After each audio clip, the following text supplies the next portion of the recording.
So, we switch topic from flying robots to MLOps, and I leave the word to Cesare, that is a data engineering manager at Facile, and please welcome him with an applause.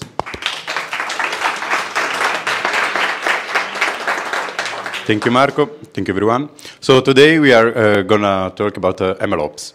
Who knows what is MLOps here? More or less? No.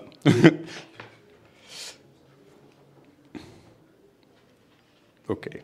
Is it working? Or? Okay. I am Cesare Bassu. I work as a data engineering manager in Facile.it. Facile is a comparison website which allows you to compare a lot of stuff like mortgages, insurance, loans, utilities, bank accounts. This means that we have a lot of data since we are the comparison leader in Italy. We have a lot of data, and we use this data to make a predictive model, like a lot of digital, native digital in companies in these years.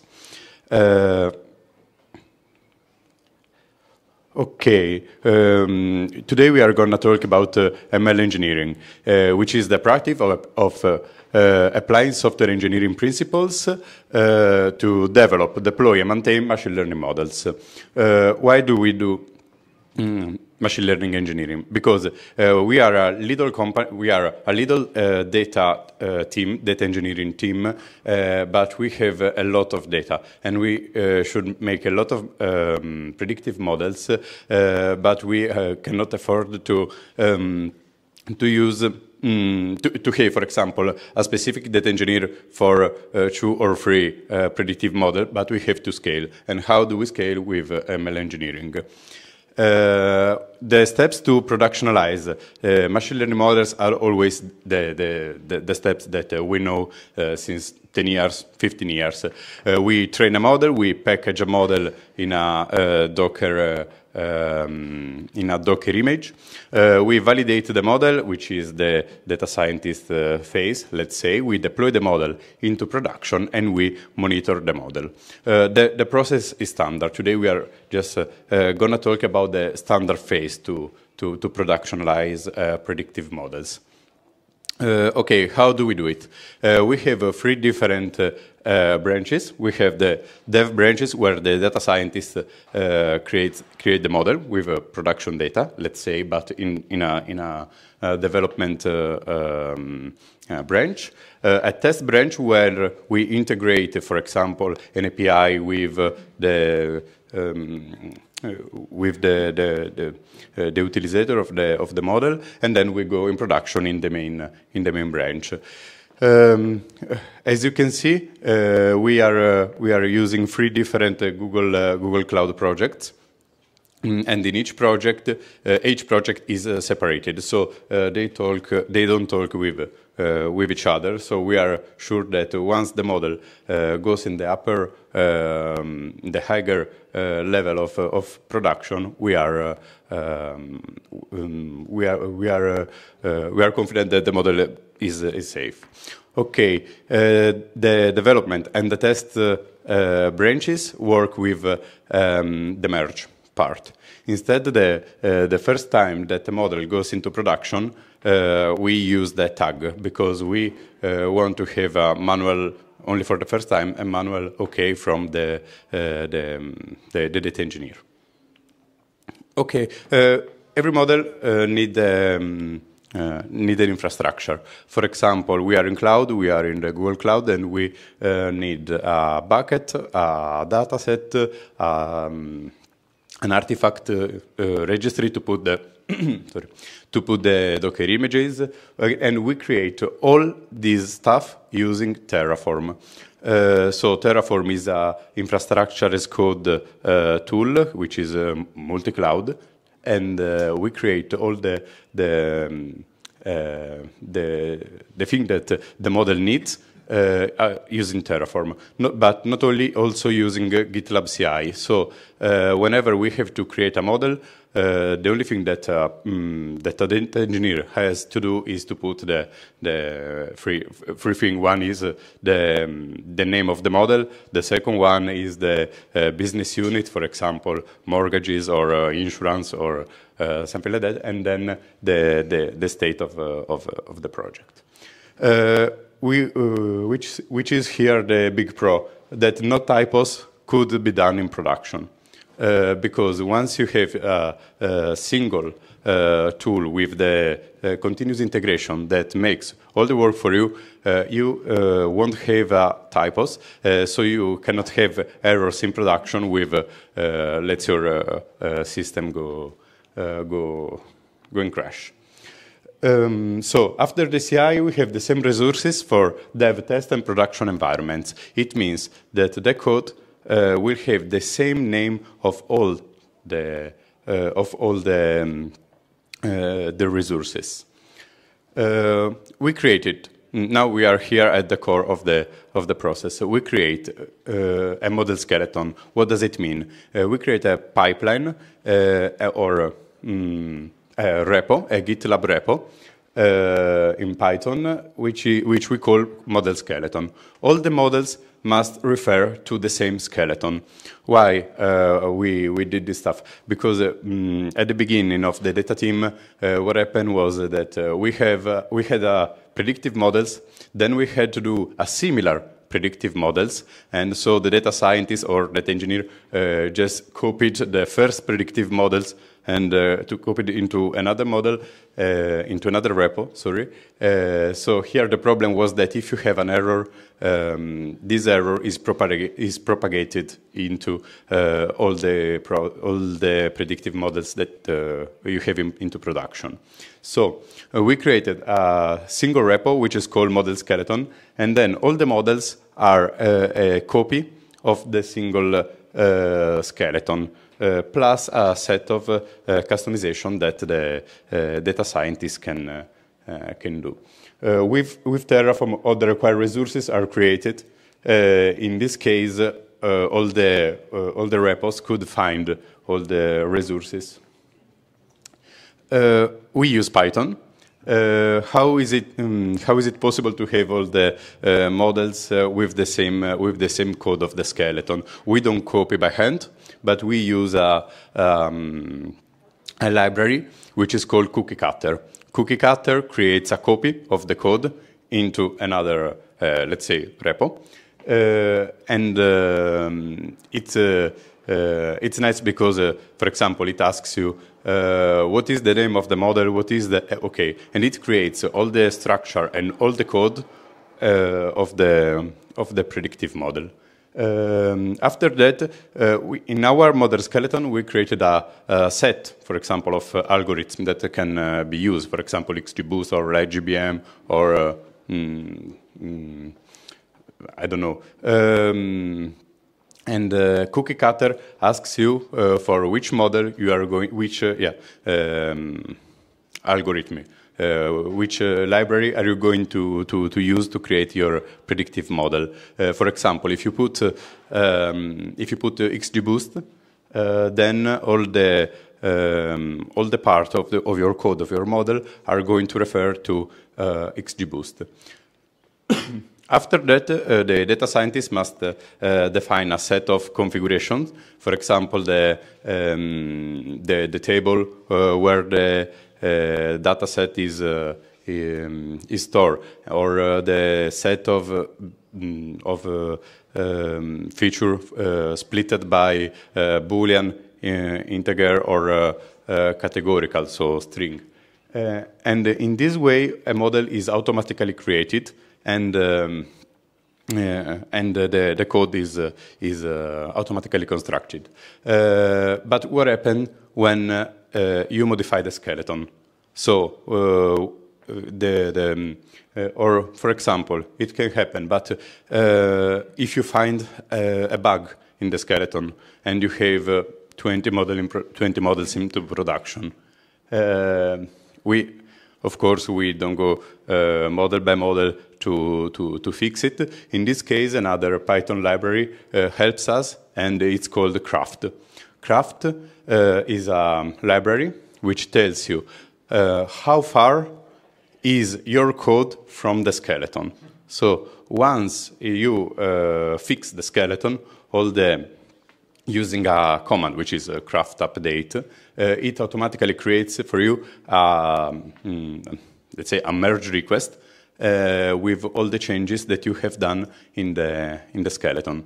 This is cool because it doesn't work, of course, only for the bugs, but it works for the mainly for the new features. For example, you add a new feature for all the model data analysis, automatically data analysis step, for example, and it is automatically propagated into all your models in production. So try Craft. It's very cool. Okay. How do we handle our production models? So in this case, I'm talking about a single model. We use a Vertex AI, which is a Google Cloud Platform service to handle all the predictive models and their pipelines. So every step of the pipelines. This is inside a Google Cloud Platform. It is now adding new features like generative AI and so on. So it is easy to integrate into the whole infrastructure. We use the main component of Vertex AI that we use is called pipeline, which lets you create a pipeline. And I know it's shocking. And for example, you have different steps. In this case, we can see the first step, let's say, component is create a BT table, which creates, the data set. Then the data set with the get data is split into train, validation, and test. So very, very standard pipeline in this case. The training,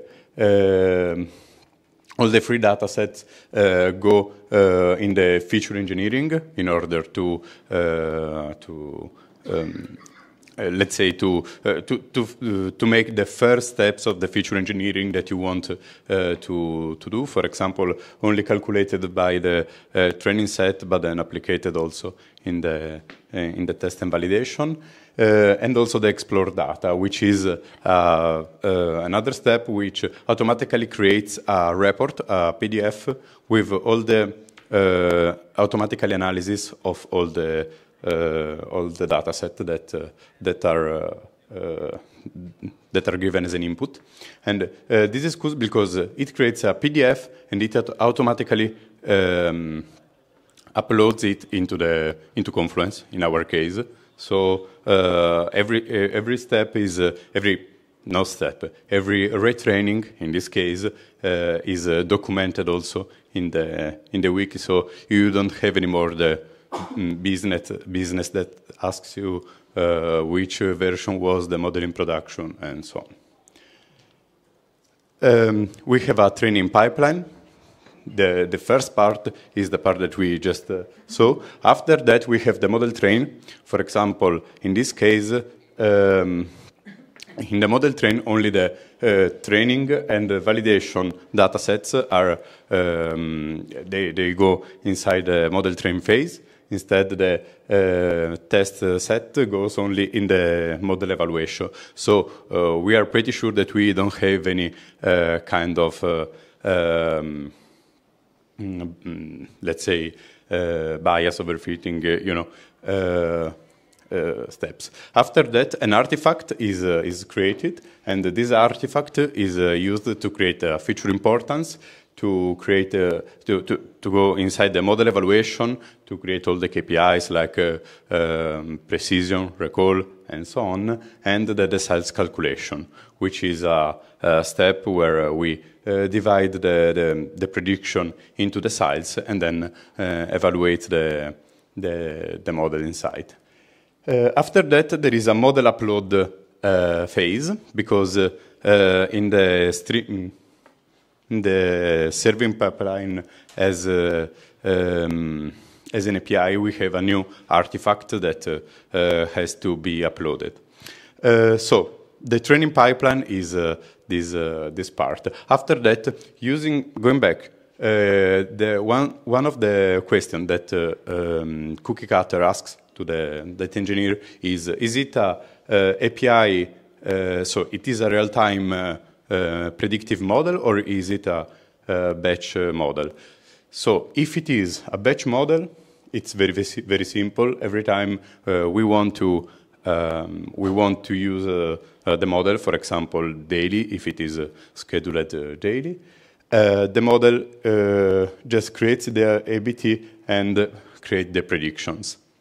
If the API instead is chosen, then automatically an API is created. And since the data scientist had to specify the integer columns, the string columns, the Boolean columns, using Pydantic, which is another Python library, an API and fast API, an API is created. And this API automatically takes as input, all the feature of the model, and put the responses in the API. Okay, going back to the training pipeline, the explore data phase automatically creates a report. This is only one, for example, only one feature and only one of the analysis of the feature. In this case, we just see the distribution of training, validation, and test.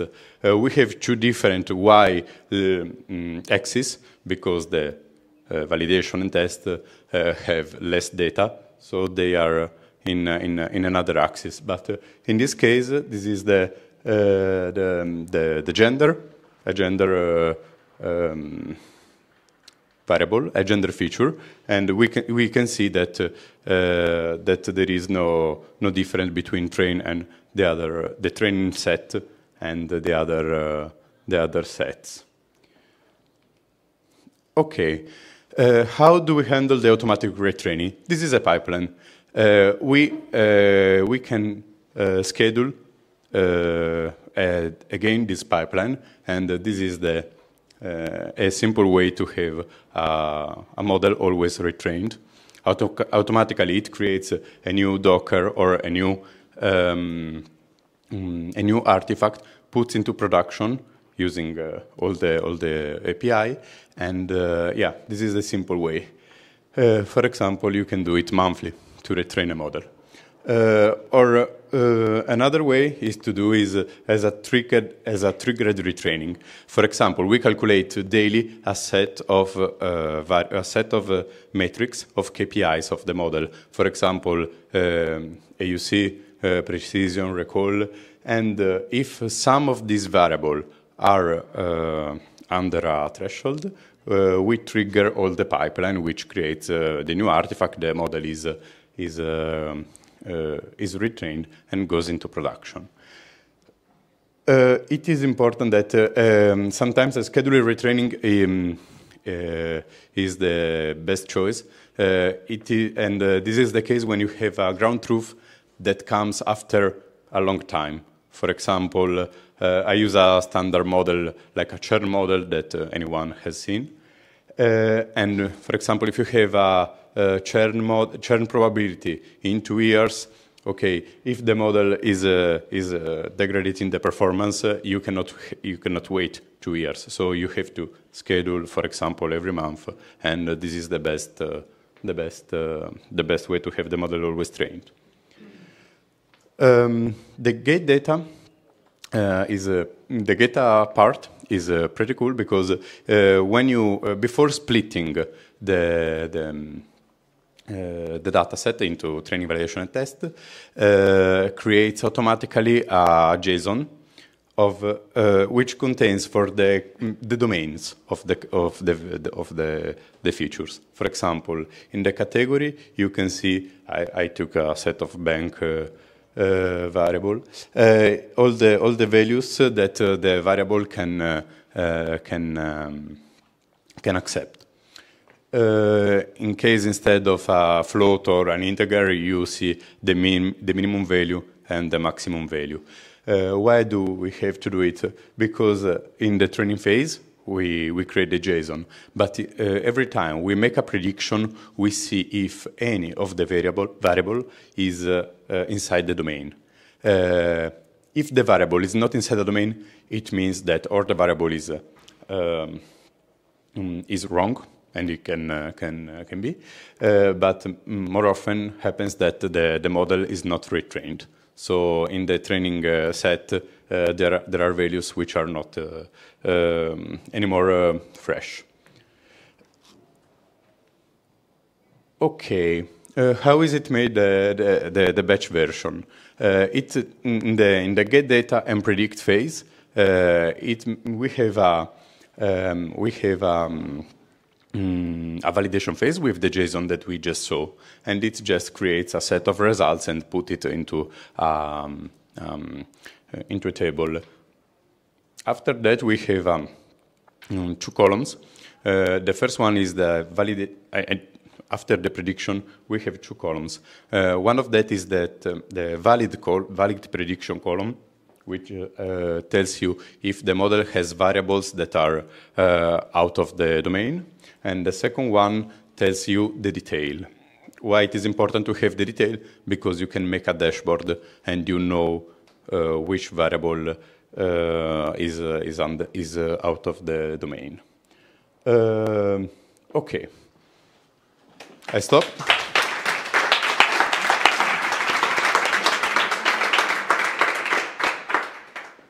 Can you hear me? Yeah. So, thanks. You were super punctual. Are there any questions? First one from the upcoming speaker. Thank you. Thanks, Cesare. Nice talk. 2 questions for you. The first one, I saw that you have a dev environment as well as a prod and a test. Are the data the same between the 3 environments? And yes, if yes, how did you replicate the data, or what? We just have views for the lower environments, so we can train data in the dev environment, but with the production data, so the real data. Beautiful. And second question, I didn't maybe get how you deploy models for streaming. Do you use Vertex AI endpoint, or is another a Vertex AI? Yeah, the API. Sorry.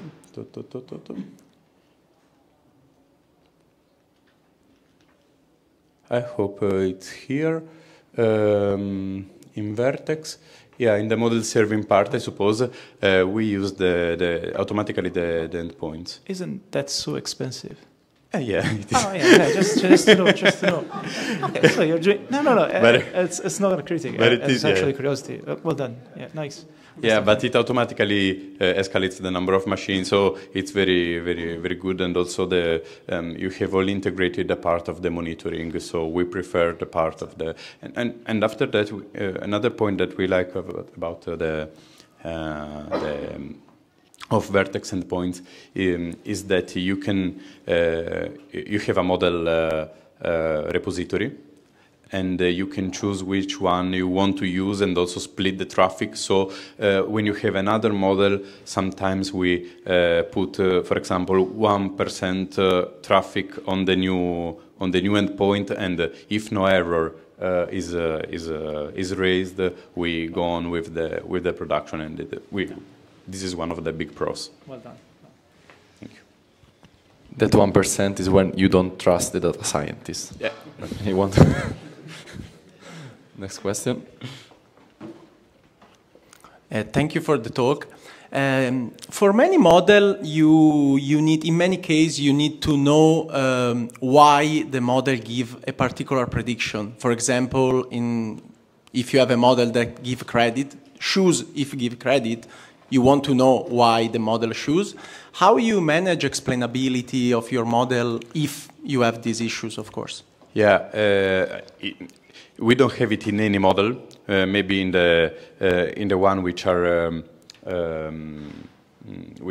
via API, for example, where is everything automatic. We don't use the explainability because we have maybe another process that uses the outcome. But in general, we use a SHAP. So we take, for example, the top N feature, which makes you the prediction. I don't know. The 5 most important SHAP values, and put into a string, which goes into a list, which goes into BigQuery, for example. Thank you. You're not scared about using like a proprietary system in a cloud that, I don't know, tomorrow will change and you have to adapt your completely pipeline. Like, for example, I saw in the past with Google, with Azure, it happened to me. So that's why I'm asking this question. Yeah, it's a very, very nice question. But all the code is tested. We have all the code in the model skeleton. So here, tested. So our functions are all just Python function. After that, we have another folder into a repo for the creation of a pipeline. So if you want to move from Google to Azure, for example, you only have to change the pipeline part of the code, which is a let's say very, very easy part of the code, because you only have to say, okay, this is the name of the pipeline, this is the Docker image of the pipeline, and this is the code, and you just point to the Python function. So it's like a very, very little part. So we don't have this big lock-in for the pipeline creation. Okay, thank you. Other questions? Yeah. Yes, hi. You mentioned you use the promotion to production via tag. Yeah. Does it also happen during retraining, or once it's been promoted, it will always go directly to production? Yeah, after a check of the for example, AUC precision recall of the metrics, after a check which they are better of the one into production, we change it. Yeah, but for the critical model, we'll still have the so there is a manual review process. Yeah. But only for the critical model. For the other ones, the retraining is always better than the model already into production. Okay, thank you. Other questions? I have one. I mean, you try to put together plenty of best practices, but did you have some bad story in your experience of something that went wrong or made you have some headache? And what can go wrong with your setting? Okay. The cool part is that if you test the model, test the skeleton, if you test the skeleton, you cannot have problems into production because everything is tested, and this is the cool part. The bad part is that the first model, or the model skeleton creation is long, so it takes months. And it's an investment that a company could make, but after that, we are a little team of data engineering, so we can have a lot of models in production, and we feel safe, let's say, because of that. But the first time that you have to make a model skeleton is a problem. After that, another headache is when we had to do it for not the predictive models, but for the forecast models, which have a completely different shape in the pipeline, because you don't have validation tests like this, you have a timeline, you have different automatical analysis, and we have it, and it had been a very long thing to do, but and now we are going to do maybe the same for the generative AI part, which is completely different of that. So we are trying, let's say, to create clusters, but the creation is a long path. And then there are no more questions. I have just one more. Since there were some questions about the cost, did it happen to you that you were running a model in production and then you say it's too expensive with respect to the value that it brings, and so we shut down a model? No, because we have this cool thing which is called Terraform, that has a feature which is called labels. So if you label everything you create, The assets. yeah, no. If you label the data set, the storage, the artifact registry, and the API with a label, let's say, you can find in real time the cost of what you are doing, and we have alert in real time for the costs. Thanks. Thanks Terraform. Thanks for Terraform, and thanks Cesare. Thank you very much.